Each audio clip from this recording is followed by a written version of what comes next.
Welcome to the Creative Differences Podcast. I'm Cassie, and if I were in charge of the biggest entertainment company in the world, I think I would want to focus on original ideas from unique voices rather than remaking something from the 30s. But that's just me. And I'm Demi, and Rachel Zegler. They could never make me hate you, darling. Welcome to another episode of the Creative Differences Podcast, your one-stop shop for movie reviews, Fancast Fridays, Throwback Thursdays, and a number of other pop culture-related items. If you could not tell, today we are talking about the overly controversial Snow White. Yeah. There's too much controversy for this movie. There is, and I feel like as a result, Disney buried it. The certain group of people made it part of their culture war, and yep, here we are. It is overly controversial for a movie that, well, I'll give you guys my thoughts too. Thank you guys for joining us today. Please like, share, and subscribe before we get started. Because we need the audience. We need the audience to subscribe to the channel. Please hit that subscribe button. Man, I put in Snow White into Google, and one of the first things that comes up, everyone hates Snow White. That's not true. That's not. I don't think people are thinking about it that hard, to be honest. Everyone doesn't, because even if I'm the only person in the world who likes this movie, I'm still the one that discounts it. So you're wrong. There you go. So let's get into it. Snow White. It's directed by Mark Webb, the guy who did The Amazing Spider-Man and The Amazing Spider-Man 2. It's written by Aaron Cressida Wilson, and it stars Rachel Zegler, Gal Gadot, and Andrew Burnap, and a bunch of other people doing voice work and being supporting characters, stuff like that. The IMDb summary is: a princess joins forces with 7 dwarfs to liberate her kingdom from her cruel stepmother, the evil queen. Yeah, that's about right. Yeah. That's about right. Let me just start this off with Rachel Zegler. So amazing. So good. She is fantastic. She is the best part of this movie. Incredible, astounding, talented. I would hope so. She got to carry it. She's so good. Oh my gosh. And it's so interesting for me because I've been watching her since she was announced for West Side Story. So before she was even famous. There are certain people out there who you watch them do what they do and you're like, oh, you were made to do this. Like, you were actually born to do this specific thing. And that's how I feel about Rachel Zegler with her singing and her acting. Yeah. For somebody so young, she's 23. I think she's about to turn 24. Wild. She just did her Broadway debut, within the last few months. Someone so young, she is so masterful at acting through her singing. You can listen to the soundtrack of this movie and you can hear all of her acting choices. That's so amazing, because I feel the same way about Cynthia Erivo and Ariana Grande. When you listen to the Wicked soundtrack, you can tell what their character arc is through the music that they're singing and what they're feeling as the song is going forward in every specific moment and change of a note, change of the voice. Rachel Zegler does the same thing, I believe, in just about every musical I've ever seen her do. She's very talented. And on top of that, she is also just a really good actress. She is really good at playing Snow White. She was the perfect choice for this character. I don't think that they could have picked anyone better right now, except maybe some newcomer, but Rachel Zegler in and of herself is kind of a newcomer. So yeah. And I think she booked this role. Yeah, I think she booked this role before she did West Side Story, though. So she still really, or no, sorry, not before she did West Side Story, before West Side Story came out. So she still was pretty unknown when she booked the role. Okay, yeah, because I'm seeing on Wikipedia that part of the reason she was cast was because Steven Spielberg talked to Mark Webb and was like, yo, cast her. Yeah, she's so good at what she does. There are several numbers in this movie, musical numbers, where I feel like watching her is almost like watching a classic musical starlet of the old Hollywood days. The way she dances, the way she sings, the way she presents herself just feels very old Hollywood. And as somebody who for a very long time was critiquing movies, musicals in particular, for not casting singers for their musicals, but casting actors before casting an actor before the voice. I'm so happy that we're coming back around to casting people who are musical theater people for the most part, at least for your leads, to do these parts, because then you get a performance like Rachel Zegler's. It's so tiring when it's like, hey, that's a big name, but you've never heard them sing anything, and it's like, okay, but yeah, we got one of those in this movie too. Cast somebody to sing. Yeah, we got one of those too. But Rachel Zegler is, in my opinion, the more important one, seeing as she's the one playing Snow White.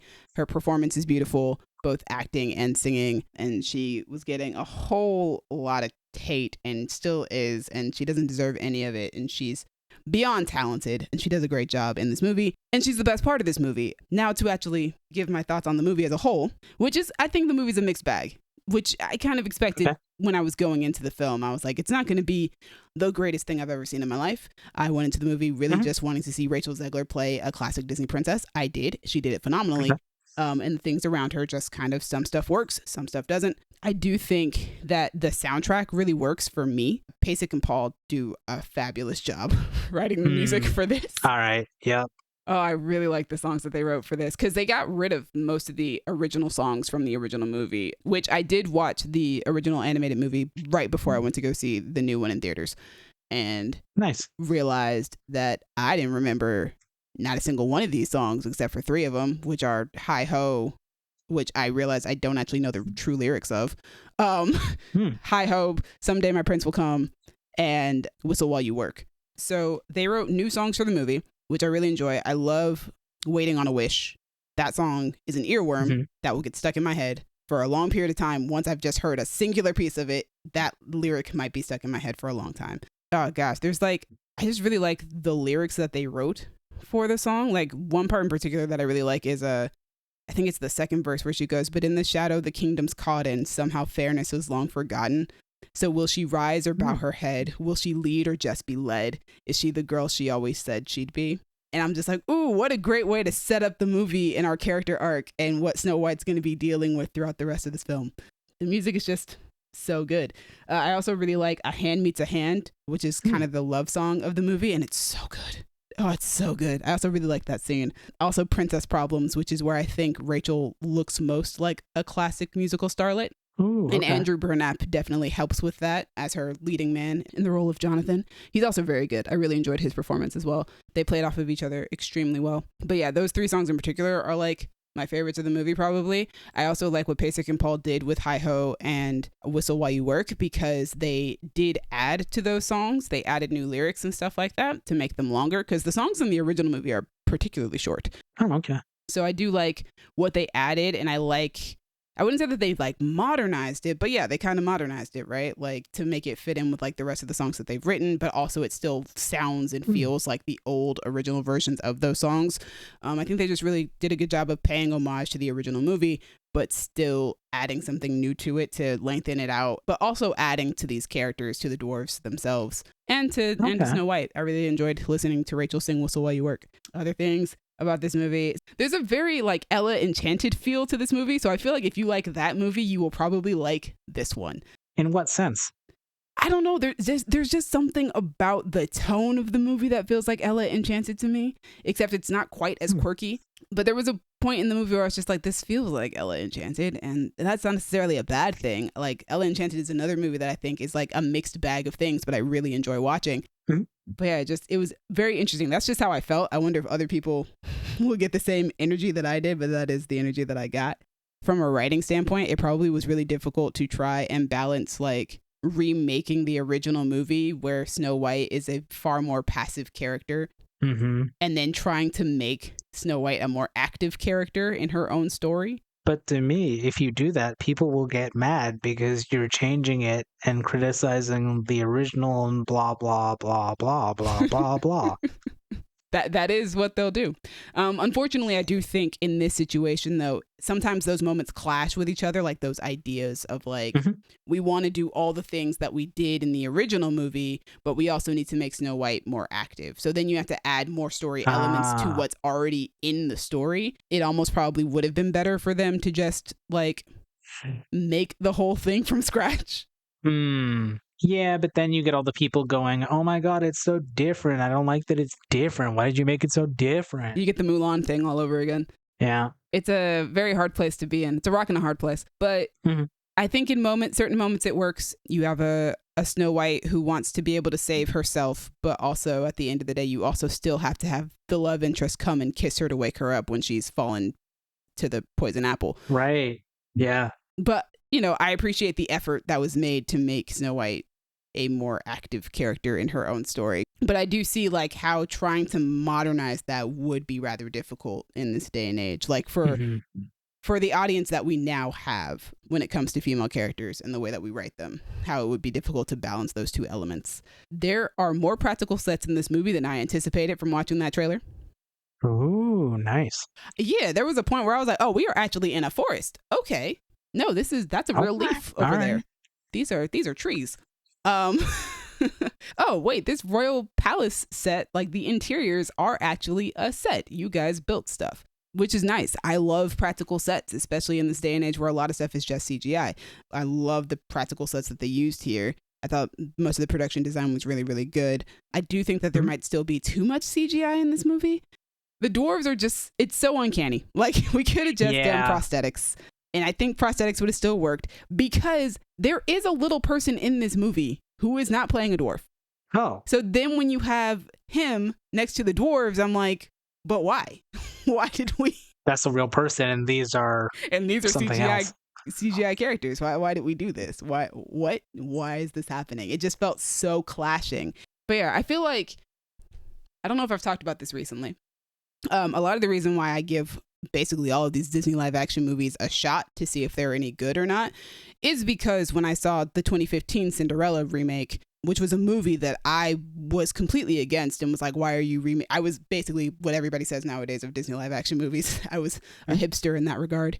Back in 2015, I was like, why are you remaking Cinderella? Like, why would you do that? You already made a really great animated movie. Why would you make a live action? And then when I saw it in theaters, I fell in love with that movie. It was a movie that I legitimately thought was so beautiful and so well done.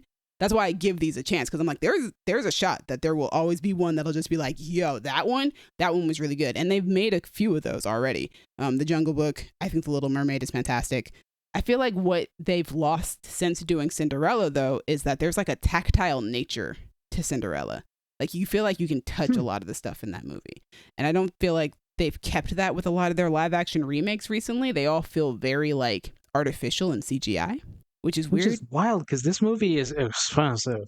So they didn't want to spend a bunch of that money on practical stuff? No? I mean, they did. They have sets. I don't know. I don't know why everything looks so CGI laden, but it does. But like at the end of the day, like, yeah, there's stuff in this movie that works for me. There's stuff in this movie that doesn't. Overall, I really enjoyed watching the movie. I enjoyed my time in the theater. I loved watching Rachel Zegler do her thing, and I probably always will. Please keep casting her in musicals because, my God, she's incredible. One of our friends was like, if I could see her and Cynthia Erivo in a musical together, like, that would be... Oh, Europe. Gosh, yep. I think my soul might ascend if I ever saw them in a movie musical together. Like, the soundtrack would hit so hard. It'd be ridiculous. There's not enough in this movie for me to like hate or sure with like such passion. Oh, as for whether or not Gal Gadot can sing, she can. I think she has like a decent voice. Rachel Zegler sets such a high bar for singing. Yeah. And this isn't the first time that this has happened to Rachel Zegler in a musical, but like, stop casting people against her who just do not have the musical talent to match her. Yeah. Do they? Not that they sing together. Remember Snow White? I was gonna ask. They do not sing together, and to be fair, they barely have any scenes together in this movie or in the original movie, for that matter. Because I mean, Snow White spends most of the movie being like running away, so. Sure, yeah, makes sense. She ain't trying to be near that evil witch. Why would you want to be over there? However, I will say about Gal Gadot's performance, my favorite part of her performance is the musical number because she's so camp. Like, her facial expressions, her movements, it's so camp, and it's the campiest she ever gets. I was like, I've never seen Gal Gadot do anything like this in any movie that I've ever seen her in. This was fun. Okay. But yeah. At the end of the day, it's a solid movie. It's enjoyable. If you are willing to go into it open-minded to the idea that you might enjoy it. If you're going to go into it already feeling like you're going to hate it, then like, don't waste your time. Why are you going into it, really? Yeah, I try to avoid movies that I think I'm not going to like. I feel like that's why my Letterboxd like rankings are so skewed to like higher numbers. It's because I go see movies that I'm pretty sure I'm going to enjoy. Yeah, as I would imagine most people do. Like, you would hope so, but I don't know if they do. But yeah, this movie is getting far too much hate for a movie that is all right. It's all right in my book. It's cool. I had a good time. It's also not very long. It's like an hour and 45 minutes. Ooh, nice. It's a cool little breezy hour and 45. Like, we don't really get those anymore. Love that. Yeah. So, hey, man, if you got like 2 hours and you just want to go have some fun, amuse yourself, go entertain yourself, stop hating on this 23-year-old girl. Also, who cares? People who this movie was not made for. Yeah, I guess. Listen, man, leave it out of your culture war. As long as those kids are out there enjoying this movie with their families, it's doing its job. Yeah. So yeah, that's Snow White. If you are a Rachel Zegler fan like me, you'll love it. If you just love musical theater, you'll probably really enjoy at least her parts of the movie. All right. I mean, that sounds pretty solid. Friend of the podcast, Rachel Zegler, as we like to say. Not really. She did tweet me once because of the podcast, and she did like a comment that I posted on her Instagram like this past week. So that's cool too. So friend of the podcast. That counts. Officially. That absolutely counts. She's a friend of the podcast. All right, guys. Cassie did not have time to do a 10-minute take today. This is true. So we're going to jump just straight into trailer tracking, which we have two trailers today. Two trailers today, two pieces of news. Let's start with our first trailer, which is Andor Season 2, which is for me, because Star Wars, I didn't know that they were releasing a new trailer anytime soon, but I'm very happy about it. It makes sense. We've got a month until the show comes out.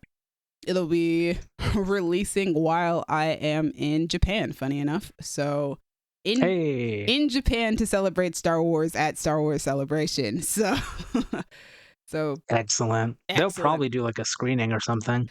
So that is kind of like the hope, is that because they are doing an Andor panel, obviously. Speaking of which, yeah, as of when we're recording, tomorrow is when the panel reservations go up. Ooh. So wish me luck, everyone. Good luck. That's intense. And because the Andor panel is happening so close to the premiere of the show, people are wondering if maybe they are going to show like the first episode or two to the audience of the panel. I feel like they will. I hope so. That tends to be a thing that they do. The one that I went to was right when Obi-Wan Kenobi was about to come out. I went to the Obi-Wan Kenobi premiere at Celebration in 2022. So the assumption is that they might do something similar with Andor. Probably not a premiere, but definitely like maybe a screening of the first episode or two. But yeah, I'm very excited for the show. It looks really, really good. Like, oh my gosh, just visually stunning. Like, this trailer doesn't really tell us anything about what's going on with the story this season, but on a visual level, it's just gorgeous. Money is spent, and money was spent well. I hear there's going to be a genocide, so that's cool. Is there? Maybe. I mean, the Jedi are already killed off. There's some reference to some, I don't know, big like massacre or somewhere. It's EU stuff that I don't know. It's stuff that be happening in Star Wars because it is a war story. Yeah, it looks great. All the acting looks great. There is a line in particular that I really, really loved that I wrote down because I didn't want to forget it. Adria Arjona's character, Bix, says, "But if I'm giving up everything, I want to win." And that, I love that. I'm so excited. I think I saw an interview recently where they were talking about her character basically going through a story of having to give up love for the sake of the rebellion. And that line, I'm like, ooh, yeah, if she's going to give up the love of her life, if she's giving up love, then yeah, she's got to win this rebellion. You got to win this revolution. Like, you got to take down the Empire, which you eventually will. I don't know if Bix is still alive by the time that happens, but I guess we'll find out, won't we? Yeah. But I love Bix. Bix is actually one of my favorite characters from the first season.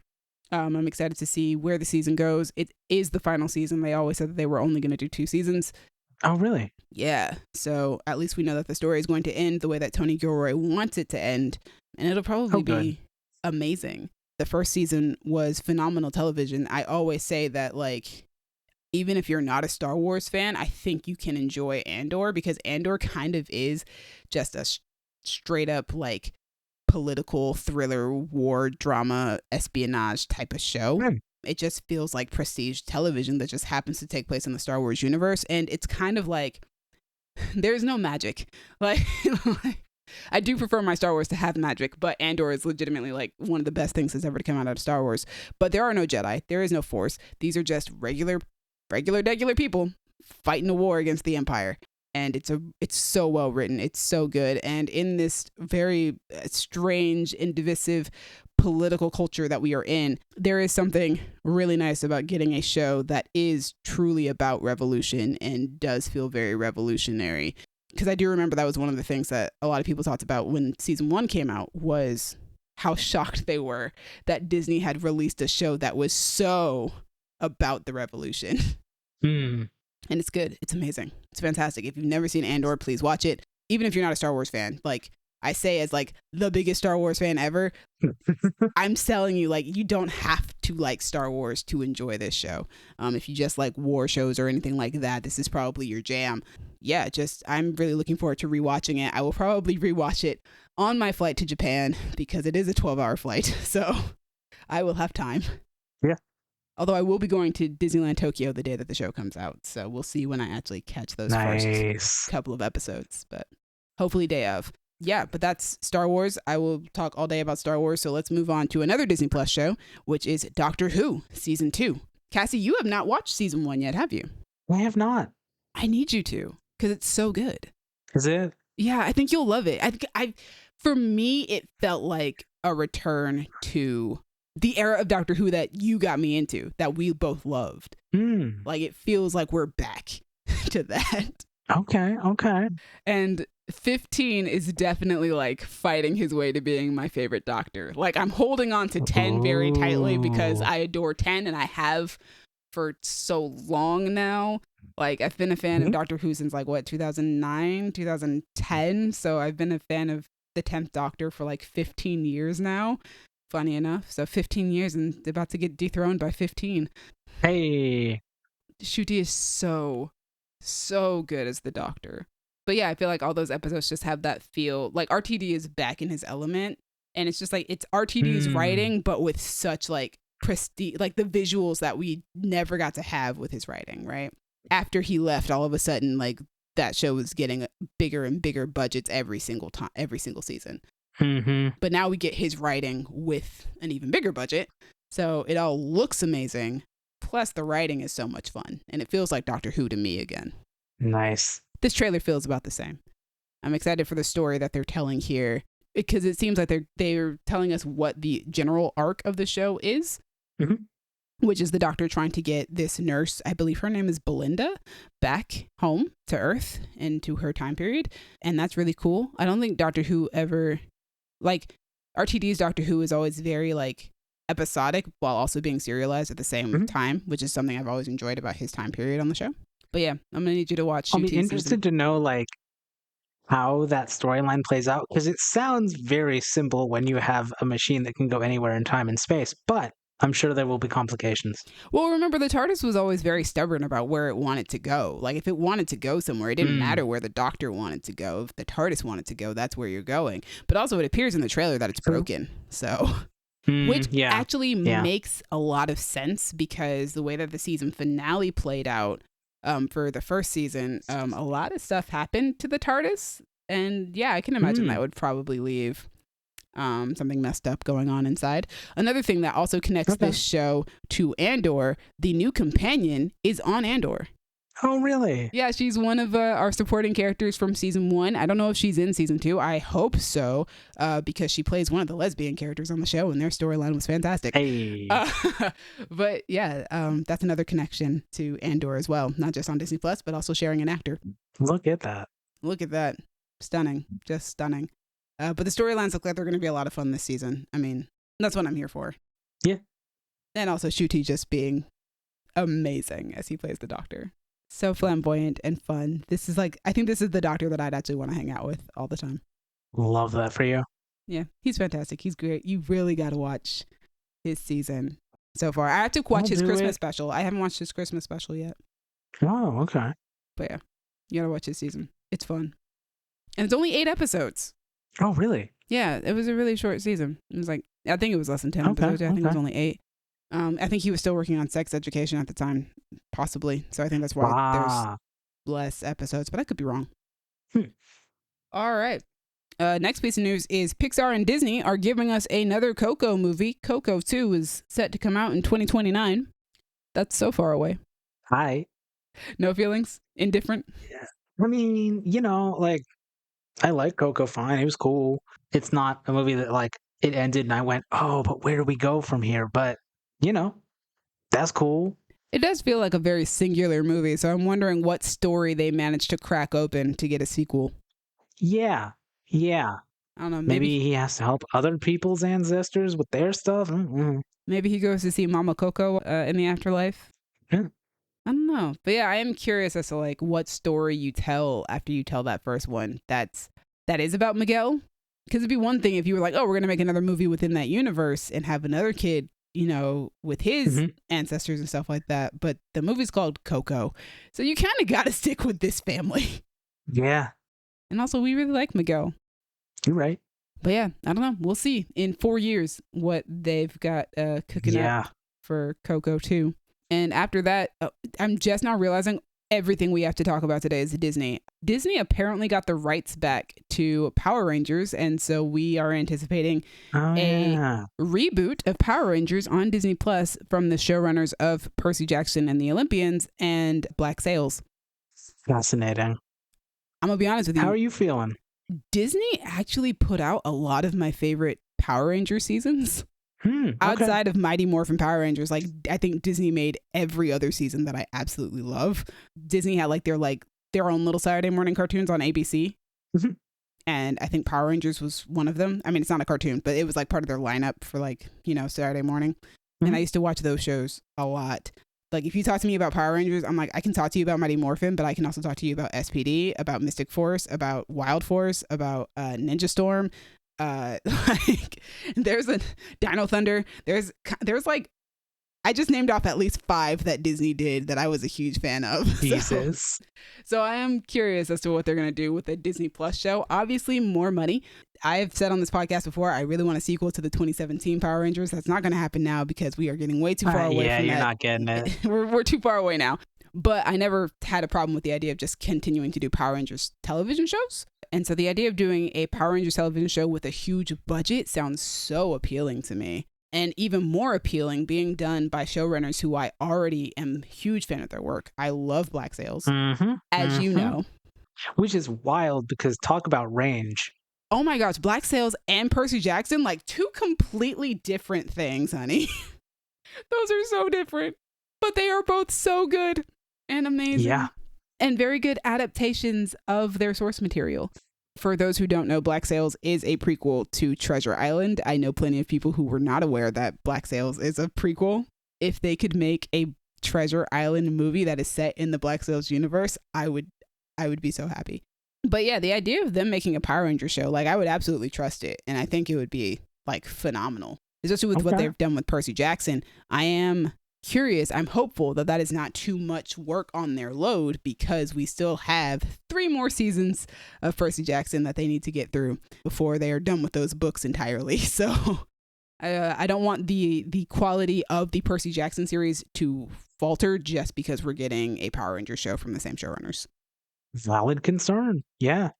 But I do like the idea of getting a really high budget Power Ranger show. So, you know, I'm looking forward to seeing what that looks like. For years, I've been like, high budget Power Rangers just sounds like an incredible concept. And I loved the 2017 movie. So like, let's keep going. Let's keep seeing what that looks like. Yeah, you're getting it. Are you a Power Rangers fan? Is that a thing that you were ever into? No, I have never watched it outside of the movie that we made you watch. With you? Yes. Yes. Exactly. It's a wild thing to introduce an adult to. I mean, I know the concept, and there are a lot of shows like it, a lot of properties like it. Voltron's like that, isn't it? I've never seen Voltron. Yeah, I mean, Voltron is, you know, you got usually 5 pilots, and then they each have a mech, and then they combine them, and they make a big mech, and what is that but a Megazord, right? So yeah, the last 10 minutes of Power Rangers. Voltron is, I mean, from what I saw of, you know, the Netflix show that people were rabid about, less goofy than Power Rangers can be. Probably. But other than that, I mean, kind of similar. I feel like if Disney Plus is doing it, though, it's probably not going to keep that same, like, super goofy appeal, which kind of sucks. Probably not. I like the goofiness of Power Rangers because, like, it feels like it's part of it. Like, the corniness is kind of part of it. And, like, even the 2017 movie, like, sure, it's not super corny, but there were moments where I was like, this is corny. When they suited up in the 2017 version and they started doing, like, the cheesy Power Rangers like catchphrases and stuff. Like I just feel like you can't do Power Rangers without doing something like that. They have to say some really corny stuff while fighting, and they need to make like really exaggerated like fight noises while they're fighting. See, what I wonder is, will the Disney Plus show do that, or will they do the like, they reference the past Power Rangers, and the kids in this one go, "Oh my God, they used to be so corny, but like we're not going to do that." I don't know. I would not mind if they did actual teenagers with attitude, which is what the 2017 version did, because like that was like the Power Rangers were teenagers with attitude. Like I think that's how they were promoted in the original Power Rangers. And like you watch the original Power Rangers and I'm like, what kind of attitude are we talking about? Good attitudes? Because they've all got really good attitudes for sure. They're all in extracurriculars and their grades are high, and they also have time to be Power Rangers. I don't like. At least in the 2017 version, they had like a breakfast club thing going where like most of them met at detention. 2 of them were skipping school. like what's going on here? I wonder if they'll give it like the same kind of style or treatment as they did with Goosebumps. I really like the Disney Plus Goosebumps show. Okay. Really enjoy that show. I think they write teenagers really well on that show. Okay. But to be fair, I didn't read the Goosebumps books, but I know that Dallas did, and Dallas also watched like the show from when we were kids in the 90s. And I know that he really enjoys the Goosebumps show. He's the one I talk to most about that show.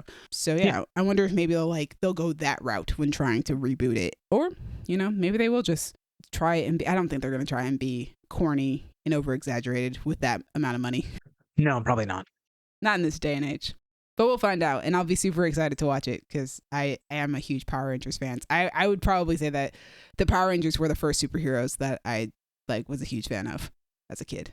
Okay. I wanted to be the Pink Ranger so bad. As a matter of fact, I just got a Mighty Morphin Power Rangers comic that was written by Amy Jo Johnson, who was the original Pink Ranger. Oh, that's awesome. Yeah, I took part in that Kickstarter. It's a gorgeous comic book. I'm so excited to read it because I think it's mostly about the Pink Ranger. I love Kimberly. Kimberly was always my favorite. That's me. I'm a big Power Rangers nerd up to a point. When I ask people their favorite Power Ranger, I kind of like have to go, that's not Tommy Oliver, because that's all of our favorite Power Ranger. That doesn't count. But yeah, that's all the news we've got for you guys today. Lots of Disney. Yeah. Lots of stuff. They do a lot. They're always doing a lot, and I'm always excited for it, even if I'm not sure I'm going to like it. Don't know how I'm going to feel about it, but I'm excited about it, Yeah. Thanks again for joining us. Cassie, thank you for joining me and mostly listening to me talk. You watch the things, so. I did watch the things, or the thing. I watched one thing. But thank you for joining me, especially after having such a long day at work. Yeah. Thank you, Brandon and Io from Crown Digital, for putting us on Spotify and Apple Podcasts. Dallas and Gabby are not here, so I don't know. Thanks for nothing, I guess. I don't know. Don't get thanked. They don't. They don't get thanked at all. Yo, guys, comment down below. Tell us what you guys think about Snow White, about Rachel Zegler. Do not send any hate about Rachel Zegler. I will fight you in these comments. Or you guys can check us out on Facebook, Creative Differences PC, TikTok at Creative Differences Pod, and on Instagram and Tumblr at Creative Differences Podcast. Cassie, where can they find you? You can find me on Blue Sky at Sassy Soothsayer. Talk to me about Sunrise on the Reaping. I'm a few chapters into that, and I'm feeling it. Oh, I gotta read that. Speaking of Rachel Zegler, I gotta read that. Yo, Rachel, working her way through this podcast. She's doing it. She's doing it big. All right, guys. I'm not really I'm on Instagram, guys, but you guys can't really talk to me on Instagram. I don't really. That's not a thing that I do. So if you guys want to talk to me about movies, about all of my thoughts that I've said here, you guys can talk to me in the comments down below. Give us the engagement, please. We need the engagement. Yeah, please. And for once, I have social media for Dallas and for Gabby. You guys can find Gabby at Apple Bottom Princess. And you guys can find Dallas at Big Black Woodman. Oh, I hate those, and I'm so proud of you. Thank you. I'm taking pride in it. It took me a few minutes to come up with them, but I finally got it down. I'm not quite as clever as Dallas, but I feel like I got it that time around. That was a good one. Listen, girl, you did a great job. Thank you. All right, guys. It's been different. Bye. Bye. All right, so I got a tag for you for once. Okay. If you could be any Disney princess, which one would you be? Oh man, I'm gonna go with Belle. Ooh, okay, good one. I feel like she had a pretty good life before everything happened. Fair point. I mean, she didn't have her mom, but outside of that. Yeah, but I mean, it felt like that happened a long enough time ago that she's like, okay, she's living. She's well adjusted. And then she ends up with the hot beast, who unfortunately becomes a less hot man. But we can just not think about that bit. I don't know why I didn't see that coming, but I didn't, and I'm disappointed in myself for that. I asked this question and I didn't think about what my answer would be. Girl. I didn't think about it at all. Moana? I think it might be Moana. Moana gets to become a demigod. Excellent choice. And she still has both of her parents. And I can relate to having a younger sibling who is like 16 years younger than me. So yeah. Hell yeah.